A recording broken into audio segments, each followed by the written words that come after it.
Fala pessoal, sejam muito bem-vindos a mais um episódio do videocast do Itacé. Aqui é Gabriel Tavares e hoje nós vamos falar sobre um dos maiores absurdos que ainda acontece nos canteiros de obras pelo Brasil afora. Lá no Engenharia Civil eu sempre mostro que o momento de dor no coração de qualquer engenheiro é a equipe que acabou de levantar uma parede linda no prumo e no dia seguinte vem outra equipe com a marreta quebrando tudo para passar um cano, um conduíte. Não faz sentido, né? O nosso tema de hoje é integração com outros sistemas construtivos. Nós vamos mostrar que a alvenaria cerâmica racional não é só empilhar bloco, é um ecossistema integrado. A gente inverte a lógica, em vez de rasgar a parede depois, a gente planeja e passa as instalações elétricas, hidráulicas por dentro dos blocos enquanto a parede sobe.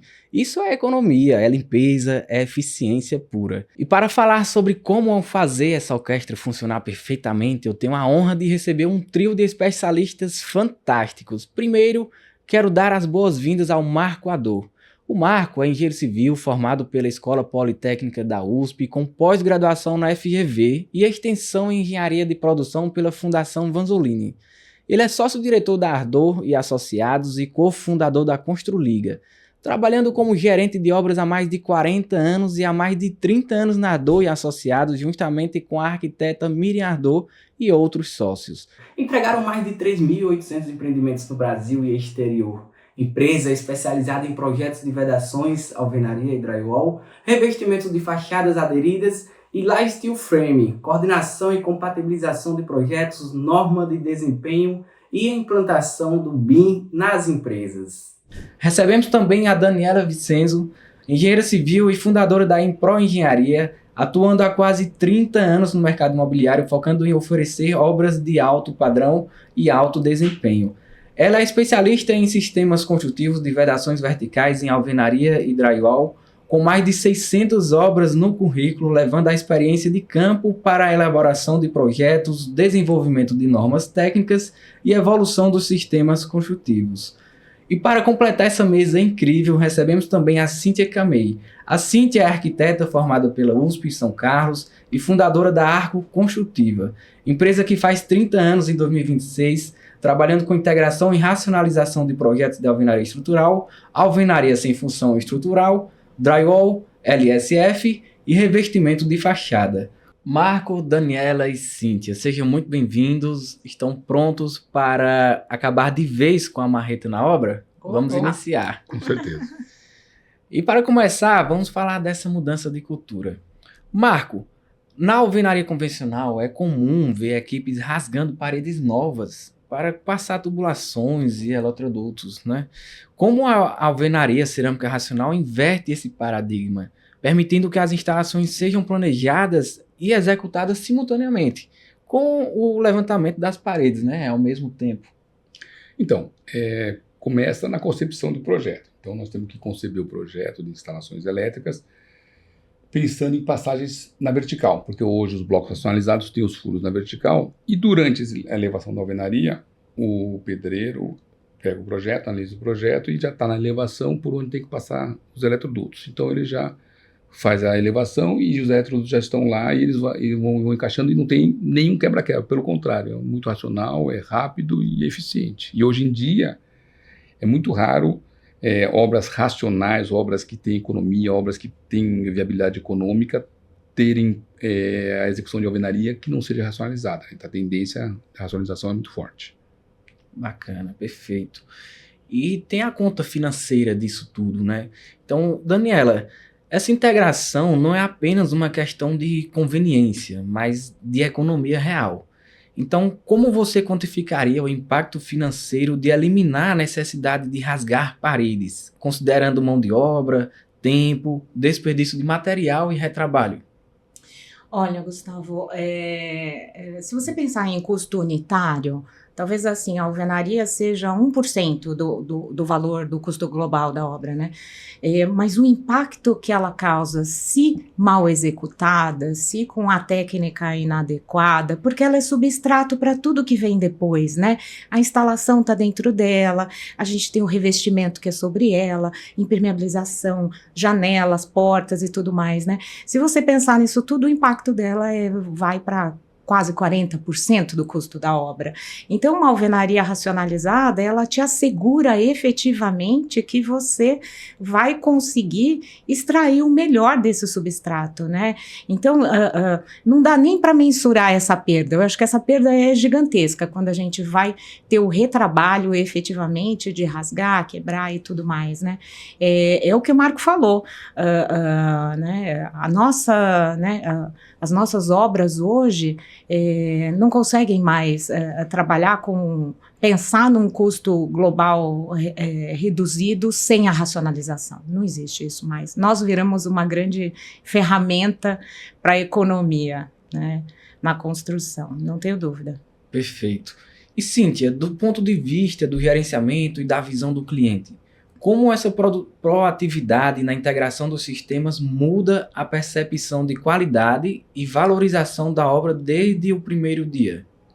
Aí a gente vai discutir quem é o cliente, né? Você está falando cliente, usuário final ou cliente, nossos clientes, né? Os nossos clientes, eles vão ter uma percepção de uma obra limpa, organizada, né? Quando bem executada, quando eles usam os projetos que a gente faz, veja, um projeto de alvenaria racionalizada, como foi falado aqui, a alvenaria, ela vou usar uma palavra, eu poderia falar elo de ligação, mas eu vou falar que é um link para todos os outros sistemas, né? Então, quando ela está bem executada, não adianta só fazer o projeto, né? Você tem que ter uma execução que esteja pensando nisso também. Ela vai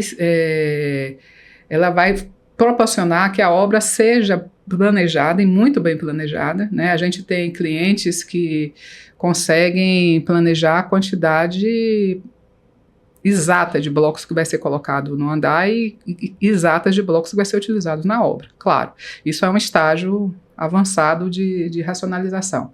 Mas você ter uma obra organizada, limpa, te dá uma percepção de que você está trabalhando num ambiente quase fabril, né? Então isso é muito importante. E para que tudo isso funcione, como o Marco falou aí, a gente começa no projeto, né? E o eletroduto, para ele estar lá no lugar que ele tem que estar, para subir dentro de um furo de um bloco, ele precisa estar compatibilizado, né, com o projeto de elétrica, com os layouts que são vendidos.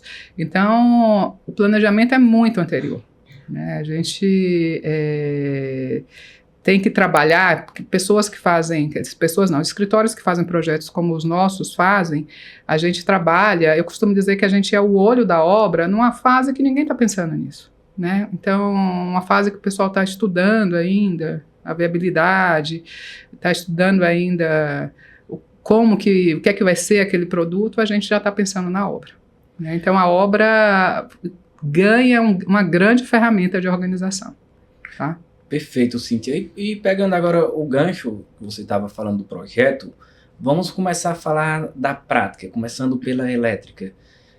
Os blocos cerâmicos estruturais possuem furos verticais que funcionam como caminhos naturais para esses eletrodutos. Como o projeto de modulação indica exatamente onde esses furos devem estar para que os eletricistas possam passar os conduítes durante o levantamento das paredes? Bom, a gente começa, não sei como todo mundo trabalha, mas a gente começa fazendo a modulação dessa alvenaria, né?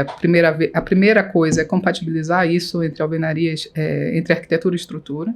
Depois a gente lança a modulação, a famosa paginação, né? Com essa paginação, das modulações de primeira e segunda fiada, a gente posiciona os eletrodutos no local certo dos blocos. E aí a gente devolve esse projeto para a elétrica, né, e posiciona e faz uma planta que teoricamente não tem nada a ver com a alvenaria em si. A gente faz a locação de eletroduto por eletroduto que vai ser concretado na obra, né? Hoje em dia a gente tem alguns projetos cada vez mais com eletrodutos aparentes, facilita um pouco mais, mas a gente está lá alocando todos os eletrodutos para quê? Para que ele saia no meio desse furo. Vai acontecer isso? Não, lógico que não, né? A obra é um ambiente hostil, né? A gente tem, o concreto vai ser lançado em cima de um eletroduto, você tem outros outros atenuantes, mas a gente, enquanto projeto, tenta fazer com que tudo fique muito perfeito. Bacana, realmente o projeto é a alma, né, da construção ali. Antes mesmo de iniciar a construção, já tem toda a compatibilização para que não haja desencontros nem erros, né, nesse momento. E, Daniela, além dos furos verticais, existem estratégias para passagem horizontal de eletrodutos. Como a coordenação entre o projeto arquitetônico, o projeto elétrico e o projeto de modulação garante que não hajam esses conflitos entre a estrutura e as instalações elétricas? Olha, acho que o pulo do gato, Gabriel, é o time que nós, como projetistas, nós entramos no processo, né? Nós temos que começar efetivamente, né, a compatibilização no início, né, lá na criação do produto, né, o grande maestro, efetivamente, do projeto é a arquitetura, né, é o projeto arquitetônico, né. Então, um projeto arquitetônico já pensado efetivamente numa coordenação modular, por exemplo, a gente tem um ganho, né, fenomenal, né, de qualidade efetivamente depois na execução. Então, toda essa compatibilização, assim, a palavra-chave é o tempo, é entender que as disciplinas efetivamente de projeto, elas têm uma cadeia sequencial, né? Então, nós, por exemplo, como projetistas de alvenaria, nós temos que ser uma atividade predecessora, por exemplo, ao projeto de elétrica. A gente tem que vir antes, né? Então, quando a gente mexe na cadeia de projeto, a gente faz com que isso lá na obra dê certo, entendeu? Eu acho que esse é o grande ponto, efetivamente, do resultado final. É o time, né, da nossa entrada efetivamente no processo de projeto. Bacana. E utilizando esses recursos, acaba modificando o visual da obra, do canteiro também, né? Então, Marco, um dos maiores benefícios é a organização do canteiro. Como a passagem de eletrodutos dentro dos blocos durante o levantamento das paredes resulta em um canteiro mais limpo, organizado e seguro em comparação à alvenaria convencional? É uma boa pergunta. Na realidade, a obra mais limpa não é a obra que mais se limpa, mas é a obra que menos se suja. Então, quando você gera menos entulho, menos quebra-quebra, você está dando condição para que essa obra seja, por si só, mais limpa e mais organizada.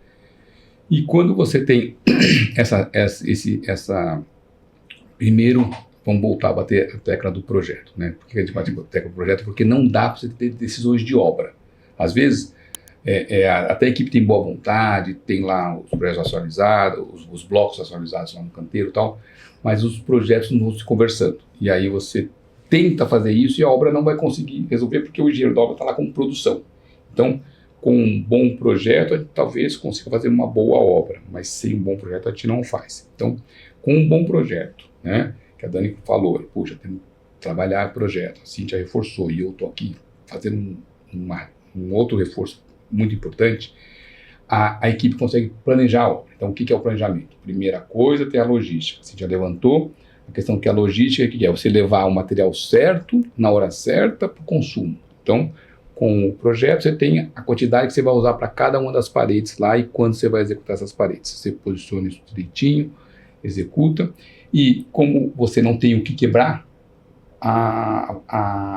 o projeto ou a obra acaba ficando limpo por si só. Então, você executou a estrutura, desformou, limpou, preparou para receber a alvenaria, ela vai... O empreiteiro de alvenaria vai executar aquela alvenaria e vai entregar aquela alvenaria com umas condições muito boas para a equipe que vier na sequência, seja de revestimento, seja de contramarco, seja qualquer... Normalmente são os investimentos de contramarco que vão entrar, né? Fica limpa. Então, para a primeira frase é muito importante, ou seja, a obra mais limpa não é a que mais se limpa, é a que menos se suja. Então, a gente cuida para que a obra não tenha sujeira, não tenha retrabalho.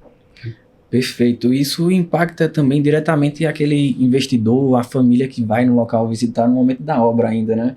Em vez dele chegar lá e ver todos aqueles resíduos espalhados, né? Ver uma obra mais limpa, passa muito mais credibilidade. E para que tudo isso funcione, alguém tem que reger a orquestra. Marco, como um projeto de modulação bem executado previne conflitos entre estrutura, instalações elétricas, hidráulicas e de climatização, resultando em uma obra mais rápida, limpa e segura? Bom, primeiro tem que ter o tempo, tá certo? Então, o planejamento do projeto, então tem que ter um coordenador eficiente. Daniela falou sobre maestro, né? E eu tenho um exemplo. Você pega os melhores músicos do mundo, põe numa sala de concerto e deixa os meninos tocando. Vai ficar uma porcaria, certo? Por quê? Porque falta o maestro. E qual a característica do maestro? O maestro é aquele cara que ele entende muito bem de cada um dos instrumentos e quando eles devem entrar. Então, num projeto é a mesma coisa, tá? O projeto de vedações, ele procura, né, organizar, materializar e resolver o problema da obra com uma folha só. Ou seja, naquela parede, naquela elevação, você tem a estrutura, a arquitetura, através dos vãos, você tem os pontos elétricos, eventualmente os pontos hidráulicos marcados, você tem o layout, você está tudo resolvido. Mas para chegar nisso, tem um maestro. O que é o maestro? Aquele coordenador do projeto, que pode ser externo, pode ser da construtora, pode ser o próprio arquiteto, mas é aquela pessoa que ela tem que entender de cada uma das disciplinas e saber quando cada uma entra. Então, precisa de um cronograma bem feito, uma compatibilização bem feita, uma análise que a equipe de vedações ajuda. Quando você tem tudo isso aí organizado no tempo certo, é a chave do sucesso, ou seja, um bom coordenador, bons projetistas e a parte de projeto, eu acho que garante. Depois com uma boa construtora, um bom empreiteiro, um planejamento, aí você segue a sequência para que a obra fique bem executada. Perfeito, Marco. Para quem quer começar, Daniela, para um projetista que nunca trabalhou com alvenaria racionalizada, qual seria o primeiro passo para começar a integrar os sistemas? Como você estruturaria esse processo de coordenação entre arquitetura, estrutura, elétrica e hidráulica para garantir que todos trabalhem com o mesmo projeto de modulação? Uau, perguntona essa, hein? De 1 milhão. Difícil. Isso é tão natural para nós aqui, né, que estamos nessa mesa. É integração, né? A palavra-chave é a integração. É o que o Marco falou, a gente precisa realmente de um profissional que enxergue, né, numa fase, às vezes, muito primordial do processo, né, que enxergue o produto final, né? Enxergue exatamente aquilo que você quer entregar, né, como produto, né? Então, acho que o começo de tudo é definir desempenho, né? O que você quer entregar efetivamente de desempenho para o seu consumidor final, né? E partir de um bom projeto arquitetônico, né? Que é o que eu disse, é a mãe de todo mundo, né? Existem ferramentas, né? Nós temos uma norma de coordenação modular que faz com que a gente consiga efetivamente, já dá o conceito da modulação efetivamente num momento que ainda não existem os blocos, né?